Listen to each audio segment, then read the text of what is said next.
শ্রীরাম কর্তৃক তারকা রাক্ষসী বধ ও অহল্যার উদ্ধার। গুরুর চরণে রাম করিলেন নতি, রামে লয়ে বিশ্বামিত্র করিলেন গতি। তারকার বনে আসি দিল দর্শন, পুনমুনি বলিলেন এ দুটি গমন। এই পথে যাই ঘর তৃতীয় প্রহরে, এই পথে 3 দিনে যাই মন ঘরে। 3 প্রহরের পথে কিন্তু ভয় করি, তারকা রাক্ষসী আছে মহাভয়ঙ্করী। রাক্ষসী ধরিয়া খায় যত জীবগণ, কোন পথে যাই বলো শ্রীরাম লক্ষণ। করিলেন রাম গুরু বাক্যের উত্তর, 3 দিন ফেরে কেন যাব মুনিবর। যদি সে রাক্ষসী পথে আইসে খাইতে, বিচারে নাহিকো দোষ তাহারে মারিতে। রামেরে কহেন বিশ্বামিত্র মুনিবর, ও পথের নামে মোর গায়ে আসে জ্বর। তোমার বাসনা রাম না পারি বুঝিতে, মোরে লয়ে যাও বুঝি রাক্ষসেরে দিতে। যখন রাক্ষসী মোরে আসিবে তাড়িয়া, আমারে এড়িয়া দোহে যাবে পলাইয়া। গুরুর বচনে হাসিলেন প্রভু রাম, বিফল ধনুক ব্যর্থ ধরি রাম নাম। 1 বাণ বিনা যে 2য় বাণ ধরি, তোমার দোহাই যদি 3 বাণ মারি। এই রূপ রঘুনাথ প্রতিজ্ঞা করাতে, চলিলেন মনীষে তারকা দেখাইতে। উভয় ভ্রাতার মধ্যে থাকি মুনিবর, দূর হতে দেখালেন তারকার ঘর। কর বাড়াইয়া তার ঘর দেখাইয়া, অতি ত্রাসে মুনিবর যান পলাইয়া। শ্রীরাম বলেন, ভাই মনির সহিত যাও শীঘ্র, গুরু একা যান অনুচিত। লক্ষণ বলেন রামে জোর করি হাত, থাকুক সেবক সঙ্গে প্রভু রঘুনাথ। শুনিলা যে সব কথা বড়ই বিষম, একাকী কেমনে রাম করিবে বিক্রম। শ্রীরাম বলেন, ভাই ভয় নাহি মনে, কি করিতে পারে ভাই রাক্ষসীর প্রাণে। সকল রাক্ষসী যদি হয় এক মেলি, লঙ্ঘিতে না পারে মম কনিষ্ঠ অঙ্গুলি। গেলেন মুনির সঙ্গে লক্ষণ তখন, তারকার প্রতি রাম করেন গমন। বাম হাঁটু দিয়া রাম ধনু মধ্যখানে, দক্ষিণ হস্তে তেঁতুল দিলেন সে স্থানে। আটিয়া সুপিত বস্ত্র বাঁধিলেন রাম, বাম হাতে ধনুর বাণ দুর্বাদল শ্যাম। প্রথমে দিলেন রাম ধনুকে টঙ্কার, স্বর্গমর্ত পাতালে লাগিল চমৎকার। শুয়েছিল রাক্ষসী সে সুবর্ণের খাটে, ধনুক টঙ্কার শুনি চমকিয়া উঠে। বসিয়া রাক্ষসী যেই এক দৃষ্টে চায়, দুর্বাদল শ্যাম রূপ দেখিল তথায়। উঠিয়া চলিল সেই রাম বিদ্যমান, ডাকিয়া বলিল আজি লব তোর প্রাণ। ব্রাহ্মণের চর্ম তার গায়ের কাপড়, চলিতে তাহার বস্ত্র করে হরমর।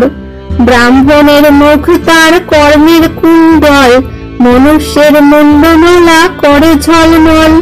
বসিতে আসন নাই ভাবে মনে মনে, ইহার চর্মেতে হবে বসিতে আসনে।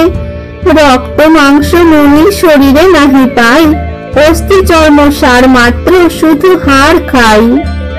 তাম্রবর্ণ দেখি তার গায়ের না বলি, দন্ত গোটা দেখি যেন লোহার শিকলি। বদন বেদান করি আসিল খাইতে, পাঠাইব তোরে আজি জমের ঘরেতে। মনুষ্য খাইয়া চেরি দেশ কইল বন, তোর ডরে পথে নাহি চলে সাধুজন। শুনিয়া রামের বাক্য অন্তরে কুপিয়া, বিকট আকার ধরে নিকটে আসিয়া। রামকে খাইতে চায় ডরে নাহি পারে, শাল গাছ উপাড়িয়া আনিল হুঙ্কারে।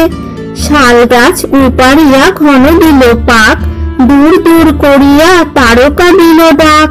তাহা দেখি রঘুনাথ এড়িলেন বাণ, বানাঘাতে করিলেন গাছ খান খান। গাছ কাটা দেখিয়া কাঁপিয়া গেল মনে, সিংসপার গাছ ধরি ঘন ঘন টানে। সিংসপার গাছ তোলে রামে মারিবারে, তার মুখ ভেদিলেন রাম এক স্বরে। তথাপি ছাড়িয়া যায় রামে কিলিবারে, মহাবীর তবু ভয় নাহি করে তারে। বানের উপরে বান শব্দ ঠন ঠন, বর্ষাকালে পুলিশের যেন গর্জন। শ্রীরামের ডাকিয়া বলিল দেবগণ, বজ্রবাণে তারকার বধূ জীবন। বজ্রবাণ এরে রাম রাক্ষসীর দিকে, নির্ঘাত বাজিল বাণ তারকার বুকে। বুকে বাণ বাজিতে হইল অচেতন, তারকা পড়িল গিয়া 50 যোজন। বিপরীত ডাক ছাড়ি ত্যাজিলেক প্রাণ, শব্দ শুনি বিশ্বামিত্র হল হত জ্ঞান। পাঠাইয়া তারকারে জমের সদন, করিলেক রাম মুনি চরণ বন্দন। চেতন পাইয়া বলে গাধের নন্দন, তারকা মারিলে বাঁচা কৌশল্যা জীবন। শ্রীরাম বলেন, গুরু কি শক্তি আমার, তারকারে বধিলাম প্রসাদে তোমার। মুনি বলিলেন, শুনো কৌশল্যা নন্দন, তারকাকে দেখি গিয়া তারকা কেমন। তারকা দেখিতে মুনি করেন গমন, মরেছে তারকা তবু মুনি ভীত হন। তারকারে দেখিয়া ভাবেন মুনি মনে, এমন বিকট মূর্তি না দেখি নয়নে। তারকা মারিয়া রাম রাজীব লোচন, পবনের জন্মভূমি করেন গমন। বিশ্বামিত্র কহে, শুনো শ্রীরাম লক্ষণ, এইখানে হলো 49 পবন। পবনের জন্মভূমি পশ্চাৎ করিয়া, অহল্যার তপবনে গেলেন চলিয়া। মুনি বলিলেন, রাম কমল লোচন, পাষাণ উপরে পদ করহ অর্পণ।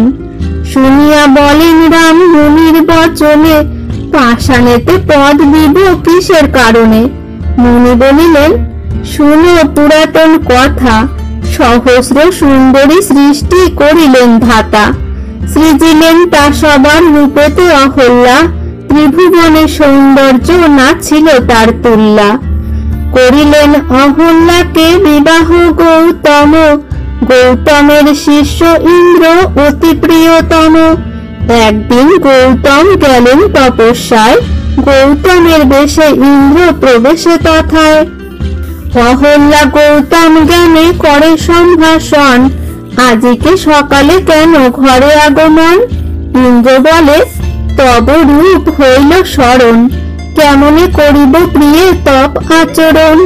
মদন দহনে দগ্ধ হয় মম হিয়া, নির্বাণ করহ প্রিয়ে আলিঙ্গন দিয়া। পতিব্রতা নাহি লঙ্ঘে পতির বচন, তখন স্বয়ং গৃহে করিল শয়ন। গুরু পত্নী বলিয়া না করিল বিচার, ধর্মলোপ করিল বাসব অহল্যার। তপস্যা করিয়া মুনি আইলেন ঘরে, অহল্যা আসন দিল অতি সমাদরে। গৌতম বলেন, প্রিয়ে জিজ্ঞাসি তোমায়, শৃঙ্গার লক্ষণ কেন তোমার শরীরে। অহল্যা বলেন, প্রভু নিবেদি তোমারে, আপনি করিয়া কর্ম দোষহ আমারে।